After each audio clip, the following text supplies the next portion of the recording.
This podcast is brought to you by Three Rivers Energy Partners. In today's episode of Digest This.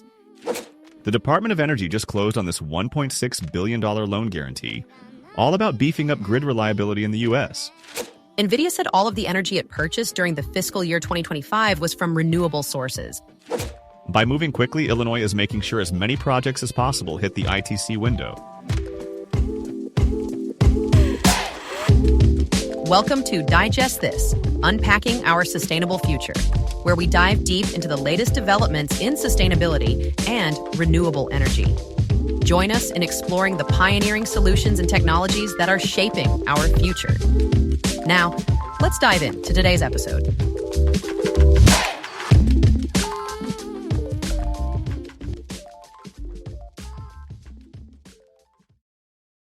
Hi everyone, welcome back to Digest This, Unpacking Our Sustainable Future. I'm Alex, joined as always by my co-host Emily. And Emily, I gotta say, we keep hearing about big solar news, but Illinois is really raising the bar this week, right? Absolutely, Alex. So let's dive right in. The Illinois Commerce Commission just doubled the capacity of their solar incentive program. Literally doubled it. The adjustable block program expansion covers community, commercial, and small-scale solar. That means hundreds more megawatts of affordable, clean power coming online, and honestly, it's a shot in the arm ahead of the federal investment tax credit phasing out. And what's really interesting here is Illinois deciding not to slow down just because of federal uncertainty. It's actually pushing the accelerator. A lot of states have been kind of tapping the brakes, waiting to see what happens next with federal policy, but Illinois, they're like, nope, we're going to get these projects moving, lock in savings for everyone, and prioritize getting as many shovels in the ground as possible before the ITC sunset. I mean, that's the kind of local leadership we talked about back in episode 4, right? Exactly. And it's not just about capacity. The decision also means stronger consumer protections, and they're using existing funds more efficiently to keep costs low for ratepayers. So, compared to other states, Illinois looks like a solar standout.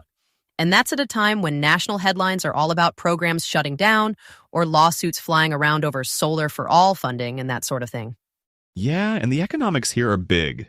By moving quickly, Illinois is making sure as many projects as possible hit the ITC window.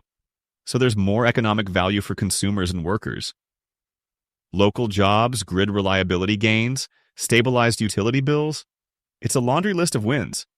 Feels like a little deja vu from previous episodes. Affordability and jobs always come up, especially on the solar front. But I think this time, the scale is a game changer. And we can't forget, the grid reliability part is huge. More distributed and utility-scale solar means less pressure during peak demand, which is especially important when we look at what's happening nationally with, grid bottlenecks and wild price swings in electricity markets. It's kind of ironic, but while some places debate slowing renewables, Illinois is showing that forward-thinking policy can do the opposite: stabilize, create jobs, and protect consumers all at once. It's a pretty clear reminder that proactive state action really pays off, especially as federal incentives become less certain. So before we move on, I'll just say, I hope other states are paying attention. All right, Emily, let's take this momentum and see how the tech world is cranking up demand for all this clean energy. Yes, we've got to talk about NVIDIA and the massive milestone they just reached. NVIDIA said all of the energy it purchased during the fiscal year 2025 was from renewable sources for all offices and data centers under its control. The sourcing includes on-site renewables and purchasing utility renewable electricity tariffs, energy attribute certificates, and purchase power agreements. And it's not just them.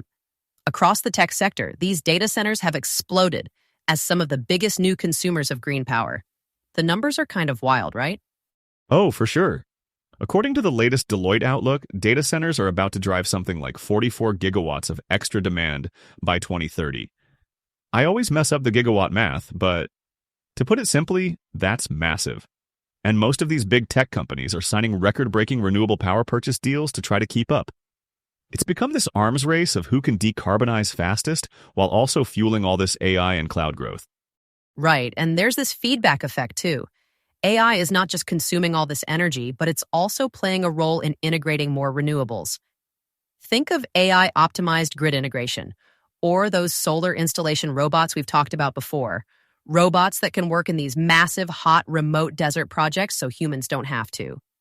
It's this cycle. Tech drives demand, but also helps solve the supply and integration puzzle. Yeah, it's almost okay. This is going to sound a little circular, but the same AI that needs more power is also being used by utilities and project developers to optimize the grid and make renewables more reliable. It's kind of funny, huh? The challenge and solution rolled into one. And as data center operators push for 24/7 renewables, it's putting pressure on markets to get more storage and smarter distribution together pronto. That's not just a data center problem, that's a grid-wide opportunity. Totally. And speaking of opportunity, it's not just about numbers. These big tech commitments are normalizing the idea that industrial customers can, and maybe should, demand renewable power. That trickles down to utilities, policymakers, and even to the skills needed to build and run all this stuff. I mean, it's the workforce piece too. The growth in green jobs isn't an accident. It's being demanded by this AI and data center wave.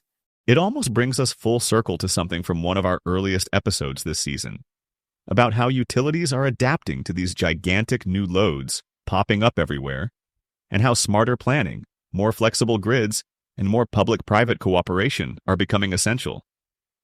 Where was I going with that? Oh yeah, the big takeaway for me is that as these companies double down on renewables, it's pulling every part of the market forward, not just tech. Everyone from solar installers to grid operators has to catch up fast. That's right. And before we jump, just to emphasize, this is why innovations like AI-driven storage, smarter grid tools, and workforce development programs are scaling so quickly. The tech sector's pace is redefining what's possible in renewables. And honestly, that sets the stage perfectly for our last topic. The federal moves to strengthen the whole grid infrastructure, so all this growth doesn't just collapse under its own weight. Yeah, so the Department of Energy just closed on this $1.6 billion loan guarantee, all about beefing up grid reliability in the U.S. And it couldn't have come at a better time. You've got all this record demand for renewables, huge data center loads, electric vehicles, and basically everyone wanting a piece of the green energy pie. The grid's got to keep up. No kidding. The DOE is focused on reliability, making sure as we add all these solar and wind projects, especially with batteries and flexible resources, the grid can actually handle it. According to the Deloitte Outlook, battery storage just hit record additions, and solar is absolutely surging. The grid loan is meant to make sure these resources don't just get built, but can be relied on for everyone, even as demand keeps wiping out past projections. Yeah, and the way I see it, this isn't just about supporting new wires and substations. There's a bigger strategy at work, making sure we don't end up in a place where it's feast or famine, overbuilt in one area, but still facing rolling blackouts or wild price swings somewhere else. And of course, there's a big consumer angle. If the grid's more resilient and can absorb more renewable power, that's more stable bills and fewer scary headlines about outages during heat waves. Right, and this is where federal policy really matters. State leadership is great, as we saw with Illinois, but you need that backbone investment from the DOE and the federal level to keep the momentum. And I might be wrong here, but it feels like the combination of tech sector demand, smart state programs, and these federal grid upgrades might actually get us closer to closing that supply-demand gap that Deloitte keeps mentioning. Maybe not overnight, but it's the alignment we need.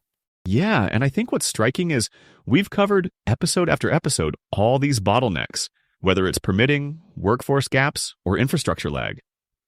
This loan program, if it works the way it should, aims right at those points. More storage, more transmission, maybe more innovative approaches to reliability. I don't want to get too starry-eyed, but it feels like if there was ever a time for a coordinated push, this is it. Couldn't agree more. The stakes are high, but so is the progress. I mean, whether you're in Illinois or building AI data centers, or just, a regular person turning on the AC next summer, you benefit from a smarter, stronger, cleaner grid. Let's hope these moves keep the momentum going. Well, that about does it for this episode of Digest This. Really appreciate everyone tuning in as we break down these stories. And we'll keep tracking all these twists as federal, state, and business leaders shape what our energy system of the future looks like. Thanks so much for joining us, Alex. Always a pleasure. We'll see you all next time to unpack whatever the renewable world throws at us next. Take care. See you next time, everyone. Thank you for listening to Digest This, Unpacking Our Sustainable Future, a Three Rivers Energy Partners podcast. Three Rivers Energy Partners is a renewable energy company that empowers organizations with the ability to create a sustainable future by converting organic waste streams into renewable energy and resources. To get the latest episode of Digest This, or to find out more about Three Rivers Energy Partners, visit threeriversenergy.com or find us on LinkedIn, Spotify, Apple Podcasts, and YouTube. The sustainable future is being created right now. Keep exploring and keep up to speed with the latest in renewable energy and sustainability. See you next time.